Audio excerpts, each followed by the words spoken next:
بسم اللہ الرحمن الرحیم بعد فاعوذ باللہ من الشیطان الرجیم بسم اللہ. کوشش کریے یہ جو لکیریں ہیں دو آنکھوں کے اوپر جو ہے یہ آنکھوں کے اوپر ہوتی ہے اور دو پلکوں کے نیچے ہوتی ہے اور ایک لبوں کی لکیر ہوتی ہے. یہ 5 لکیر دراصل پنجتن کے وہ اشارے ہیں، یہ اشارے حقیقی ہے. تو جو انسان کے چہرے کو انسان بناتے ہیں اگر یہ نہ ہوتے تو چہرہ بے نور ہو جاتا. تو آئیے اس گہرائی کی کچھ شان کو سمجھنے کی کوشش کرتے ہیں. پنجتن دراصل ہو کا ظہور ہے. تو جب پنج تن کہتے ہیں تو تن کا مطلب جسم ہے، مگر حقیقت میں یہ 5 نور ہے جو ایک ہی چشمے سے نکل کے آتے ہیں، ایک ہی چشمے سے آتے ہیں. یہ گہرا اشارہ ہے، غور سے سنیے. قرآن میں 5 مرتبہ محمد کا نام ہے صلی اللہ علیہ وسلم، 4 بار محمد، 1 بار احمد ہے. تو اس بات کی گواہی ہے کہ حرف محمدی کے اندر ہی پنجتن کی حقیقت موجود ہے. 4 بار محمد اور 1 بار احمد. تو اس پہ غور و فکر کریں، غور سے سمجھنے کی کوشش کریں. دیکھیے انسان کے جسم میں 5 بڑے اعضاء ہیں جو زندگی چلاتے ہیں. انسان کے وجود کی بات کر رہا ہوں میں. سب سے پہلے ہے دل، دماغ، جگر، گردے اور پھیپھڑے. یہ 5 ہے. تو اس پہ خاص کامل فرماتے ہیں کہ یہ 5 اعضاء دراصل پنجتن کی باطنی تجلیوں کا ایک مرکز ہے. یہ جو 5 ہیں، یہ جو دل ہے، دل مولا کائنات کا مقام ہے، یعنی شجاعت یعنی عشق. اور دوسرا جو دماغ ہے رسول اللہ کی تجلی ہے، یعنی علم اور حکمت. بہت گہرے چیز بتا رہا ہوں، اس کو لے کر بارگاہ میں حاضر ہو جائیے اپنے پیر کے، تب بالکل صاف سمجھ میں آئے گا.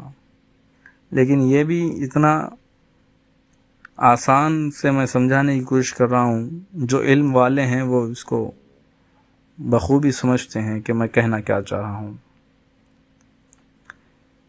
اور نمبر 3 ہے جگر. سیدہ فاطمۃ الزہرا رضی اللہ تعالی عنہا کا مقام ہے، محبت اور صبر. تو ان کے جو توازن ہے یعنی بیلنس کا نام حقیقت انسانی ہے. اگر ایک بھی دشمن ہو جائے تو وجود بکھر جاتا ہے. تو جو علم جو سینہ بسینہ کا سب سے بڑا راز ہے وہ الف ہے. الف سیدھا ہوتا ہے، سیدھا خالق سے مخلوق تک. دیکھیے اب رسول نے فرمایا میں اور علی ایک ہی نور سے ہیں. تو یہاں غور کریں، سرکار کیا فرماتے ہیں؟ میں اور علی ایک ہی نور سے ہیں. تو یہ نور جب سینہ بسینہ سفر کرتا ہے تو یہ ولایت بن جاتا ہے. اشارہ حقیقی بول رہا ہوں. جب ایک کامل مرشد مرید کے سینے پر ہاتھ رکھتے ہیں تو وہ دراصل اپنی 5 انگلیوں کے ذریعے پنجتن کی قوت کو منتقل کرتے ہیں اس کے سینے میں. تو یہ وہ بجلی کی جیسی ہے جو دلوں کے مردہ چراغوں کو روشن کر دیتی ہے، وہ بجلی ہے یہ. اب دیکھیے کائنات 4 چیزوں سے بنی ہے. کائنات سے مراد انسان کا وجود ہے، یہ بھی ایک کائنات ہے چھوٹا سا. لیکن اگر گہرائی میں گھس جائیں گے تو اس کے جیسا اتنا بڑا کائنات آپ کو کہیں اور ملے گا ہی نہیں. تو یہ کائنات یعنی انسان 4 چیزوں سے بنا: آگ، پانی، مٹی، ہوا. اسی پر ٹکا ہوا ہے. مگر ان 4 کو جوڑنے والا جو 5واں ہے وہ روح ہے. اگر روح نہیں تو پھر یہ 4 کسی کام کے نہیں. یہ 4 کو حرکت میں لانے والا یہ 5واں ہے. تو پنجتن وہی 5واں عناصر ہے.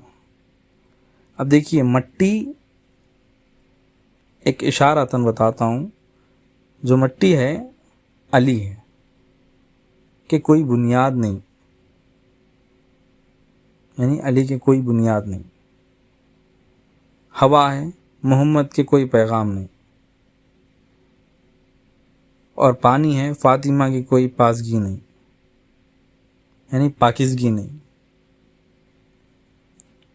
اور آگ ہے یہ نور، حسنین کے کوئی تپش اور چمک نہیں. تو یہ 5 ملتے ہیں تو حق بنتا ہے. ان سے ہٹ کر جو بھی ہے وہ باطل ہے، ان سے ہٹے تو پھر وہ گمراہ ہے. تو اب جو سننے والے ہیں سنیے غور سے. پنجتن کوئی تاریخی قصہ نہیں ہے، ذہن میں بٹھا لیں. بہت سے لوگ اسی میں گمراہ ہو رہے ہیں. میں اسی لیے بتا رہا ہوں کہ پنجتن کو وہ سمجھے ہی نہیں. ہر کوئی اسی میں الجھا ہوا ہے. مولا کائنات کو سمجھے ہی نہیں ہے، رسول کو سمجھے ہی نہیں ہے. محمد کیا ہے، علی کیا ہے، حسن کیا ہے، حسین کیا ہے، فاطمہ کیا ہے، پتہ ہی نہیں ہے. پنجتن کوئی تاریخی قصہ نہیں ہے. صوفیوں کے پاس بیٹھو پتہ چلے گا حقیقت پنجتن کیا ہے. یہ تیرے وجود کی یہ دھڑکن ہے. جب تو یا علی کہتا ہے تو تیرا دل دھڑکتا ہے. جب تو یا رسول اللہ کہتا ہے تو تیری عقل روشن ہوتی ہے. راز حقیقی یہی ہے. انسان کا وجود ایک عالم اصغر ہے، یعنی چھوٹی سی کائنات ہے. یہ جو کچھ باہر عرش اور کرسی پر ہے وہ سب تیرے اندر پنجتن کے صدقے میں موجود ہے. جس نے اپنے ہاتھ کی انگلیوں میں پنجتن کا جو عادات دیکھا اور اپنے دل میں ان کی محبت کا نور پایا، اس نے گویا خدا کو پا لیا. اب اس سے گہرا کچھ بھی نہیں ہے. سمجھنے کی بات ہے. پنجتن سمجھنا ہے پنجتن کیا ہے. اگر پنجتن سمجھ میں آ گیا تو پھر کربلا بھی سمجھ میں آ جائے گا. علی کو جو ڈھونڈتے ہیں نا مزاروں میں، انہیں پتہ ہی نہیں علی کیا ہے. دل میں جھانک کے دیکھو پتہ چلے گا علی کیا ہے. ان 5 کے بغیر عبادت صرف ایک جسم ہے، جس میں روح نہیں ہے. عبادت جو ہے ان 5 کے بغیر جو عبادت ہے صرف ایک وہ جسم ہے جس میں روح نہیں ہے. ان کے ساتھ گناہ بھی بخشش کا راستہ ڈھونڈ لیتا ہے. پھر اگر ان کا ساتھ مل گیا تو ان کا ساتھ ملنا ہے تو پنجتن کا ساتھ ملنا ہے تو کامل کے پاس بیٹھ جانا، مل جاتا،